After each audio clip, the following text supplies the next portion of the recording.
एक भक्त हुआ, जब वो सारे भक्तों से मिलता, सब अपने ठाकुर जी की बात बताते, हमारे लाल जी ऐसे, हमारे ठाकुर जी ऐसे, वो चुपचाप बैठा रहता। सब बोलते तू क्यों नहीं बताता तेरे ठाकुर जी कैसे हैं, तेरी सेवा कैसी चलती है? बोले बस बढ़िया चलती है, मेरे को बताने का मन नहीं है। बोले अरे देख, हम सबके घर पे उत्सव भी होते हैं, तू कभी उत्सव भी नहीं करता, बताया तो कर तेरे ठाकुर जी कैसे हैं। बोले नहीं, मैं अपने ठाकुर जी का दर्शन किसी को नहीं कराता। बोले क्यों नहीं कराता? बोले कोई मेरे ठाकुर जी को देख के ये नहीं बोले ये कैसे ठाकुर जी, इसलिए मैं नहीं कराता। अब तो सबको और ज्यादा लगे कि इसके ठाकुर जी देखो ऐसे कैसे ठाकुर जी हैं भैया, जिनको देख के सब यूं बोल जाते ये कैसे ठाकुर जी।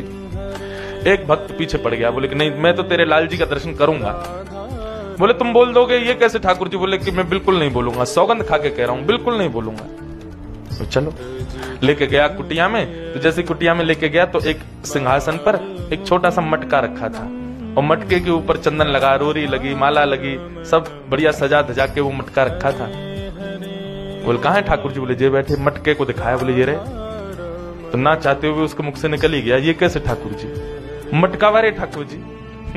बोलते इससे कही थी ना मत बोलना ऐसे। बोले अरे भैया यार गलती हो गई, लेकिन बता तो सही ये कैसे ठाकुर जी हैं? मटका?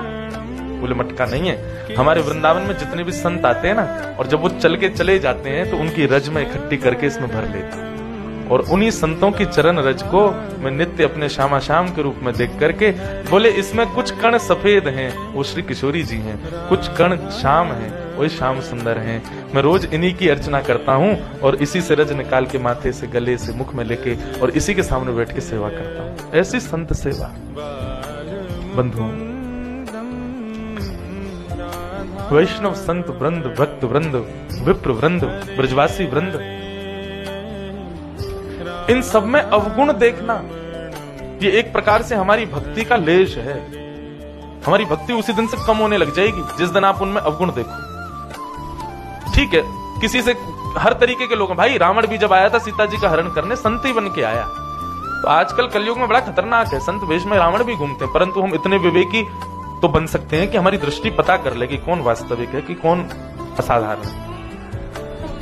सत्संग क्या करता है? बिनु सत्संग विवेक न होई, राम कृपा बिन सुलभ न सोई। यही विवेक देता है सत्संग, कि हमारी दृष्टि पड़े और देखते ही हम समझ जाएं कि ये वास्तविक है। परंतु एक बात और बताएं, सत्संग इतना विवेक भी देता है कि यदि कोई पाखंडी बन के केवल संत घूम रहा है तो उसके प्रति भी हीन भाव ना आवे, उसकी भी भेष का सम्मान हो। क्या जानकी जी को नहीं पता था कि ये रावण है? खूब स्पष्ट उनको, वो जानकी है, राम वल्लभा है, उनको सब पता है, लेकिन केवल भेष के कारण सीता जी ने हरण करने दिया। रावण की ताकत कर ले, केवल भेष, सीता जी ने उसका सम्मान किया कि संत भेष में आया है।